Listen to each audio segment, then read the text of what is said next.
বিশ্বনবী জনাব মুহাম্মদ রাসূলুল্লাহ সাল্লাল্লাহু আলাইহি সাল্লাম বললেন, তোমরা সালাতে যা কিছুই করো, যা কিছুই পাঠ করো, কিন্তু সর্বপ্রথম তোমাদেরকে সানা পাঠ করতে হবে এবং তারপরে তোমাদেরকে সূরা ফাতিহা পাঠ করতে হবে। কেননা সূরা ফাতিহা ছাড়া তোমাদের নামাজ কবুল হবে না আল্লাহ তাআলার দরবারে। এই জন্য সম্মানিত মুসল্লিবৃন্দ, আমাদেরকে সালাত আদায় করতে হবে মন থেকে, হৃদয়স্থল থেকে।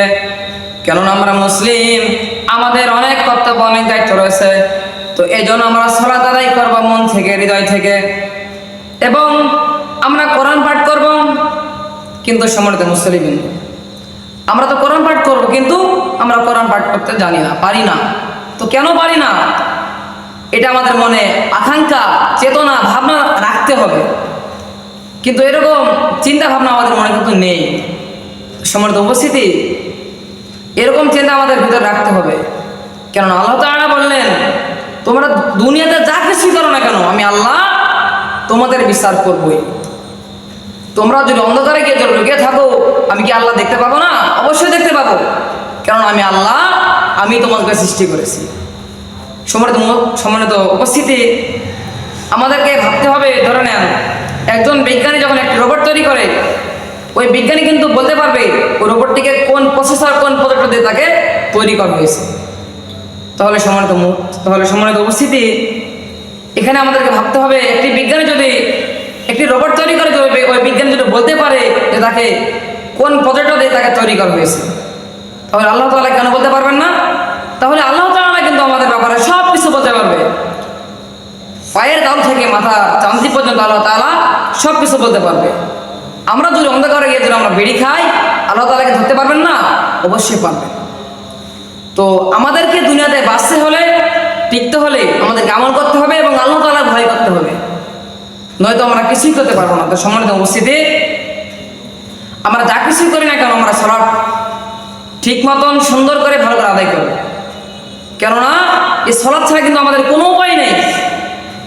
তো বিশ্বনবী জনাব মুহাম্মদ রাসূলুল্লাহ সাল্লাল্লাহু আলাইহি সাল্লাম বলেছেন, তোমরা দুনিয়াতে যদি কোনো আমল না করো, তাহলে আল্লাহ তাআলা বললেন, এরপর আল্লাহ তাআলা বললেন, যদি কোনো আমল না করো, তোমরা যখন কবরে প্রবেশ করবে, মানে তোমাদেরকে যখন কবরে দাফন করা হবে, কবরে দাফন করার পর যখন লোকেরা চলে যাবে, তো তারপর আপনাদেরকে 3টি করে প্রশ্ন করা হবে। 3টি প্রশ্ন, সকলকে প্রশ্ন করবে আল্লাহ তাআলা। তো এই প্রশ্ন হবে, এই প্রশ্নটি শুধু মুসলিমদের জন্য নয়, সকলের জন্য। তো যারা জ্ঞান অর্জন করবে, যারা আমল করবে, শুধু তাদের জন্য। এবং যারা পারবে না, তো তাদের জন্য কি হবে? যারা আমল করবে না, যারা জানে না, চেষ্টা করে নাই, তো এগুলো তো আমাদেরকে আমল করতে হবে, এটা তো আমরা কেমন করে পারবো? আল্লাহ তাআলা বললেন, ও দুনিয়ার মানুষ, তোমরা যখন মৃত্যুবরণ করবে, তোমাদেরকে কবরে দাফন করা যখন হইবে, কবরে দাফন করার পর তোমাদেরকে 3টি প্রশ্ন করা হবে। কয়টি প্রশ্ন? 3টি প্রশ্ন করা হইবে। 1 নম্বর প্রশ্ন হচ্ছে, সকলে মন দিয়ে শুনবেন, এটা কিন্তু আমাদের আমল, এগুলো আমাদের কিন্তু আমল করতে হবে। কেননা আপনি মৃত্যুর পরে পরপরে আপনাকে 3টি প্রশ্ন করবে। 1 নম্বর প্রশ্ন হচ্ছে, মান রব্বুকা, তোমার রব কে? এটা কিন্তু প্রশ্ন। মান রব্বুকা, তোমার রব কে? যখন ওই ব্যক্তিকে জিজ্ঞাসা করা হবে, ওই ব্যক্তি কিছুই বলতে পারবে না, শুধু ইয়া নাফসি করতে থাকবে এবং বলতে থাকবে, আমাকে দয়া করে আবারও দুনিয়াতে পাঠিয়ে দিন, আমি আমল করব। 2 নম্বর প্রশ্ন করবে, মান দিনুকা, তোমার দিন কি? তাকে প্রশ্ন করবে, মান দিনুকা, তোমার দিন কি? সে তাও কিছু বলতে পারবে না, শুধু ইয়া নাফসি করতে থাকবে এবং বলবে, আপনি দয়া করে আমাকে দুনিয়াতে পাঠিয়ে দিন।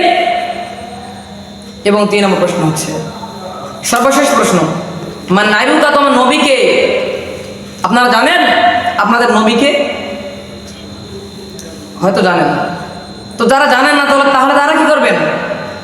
শুধু জানলেই হবে না, এগুলো আমাদেরকে আমল করতে হবে, নয়তো আমরা এই কান্দে শুনে এই কান্দে যদি বের করে দিই, তাহলে কিন্তু হবে না।